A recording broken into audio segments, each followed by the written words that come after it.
In this video, I'm going to show you how to add friends on Nintendo Switch to Minecraft. So the first thing you want to do is you want to go ahead and open up Minecraft on your Nintendo Switch 2. Now, in order to do this, you will need these different things. You will need the Nintendo Online subscription, which is a little bit unfortunate, but please keep that in mind. You will also need to go ahead and create a Microsoft account.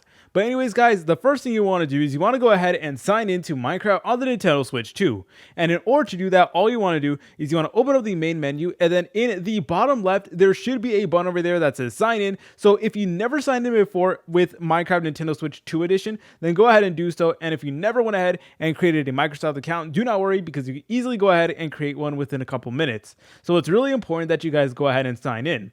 Anyways, guys, after that, now it's time to go ahead and add your friends. So basically, you and your friends, both of you guys will need to have Minecraft on a Nintendo Switch 2, and you guys will both need the Nintendo Switch Online subscription, which I know is very frustrating. Nintendo, bro, literally makes you pay for every single little feature. But basically, if you do have the Nintendo Online subscription, you are good to go. But anyways, all you want to do is you want to go ahead and press on play. Then you want to go ahead and select over here where it does say friends. Then you want to go ahead and select on search for players. Now from here, all you want to do is you want to go to the search bar and type in the username of your friend that you want to go ahead and add, or you can go ahead and give them your QR code, which will appear on the left side right over there. So yeah, you guys can go ahead and add your friends from here. And basically now whenever one of you guys plays Minecraft, you're able to go ahead and see whenever you're online and stuff like that. So the way it works is you go ahead and create a brand new world, go ahead and press on create new world. And then in the left menu, you select over here where it says multiplayer, and you want to make sure the multiplayer game is turned on. And then you want to make sure that friends over here, Microsoft Player Access, you want to make sure that friends is actually selected.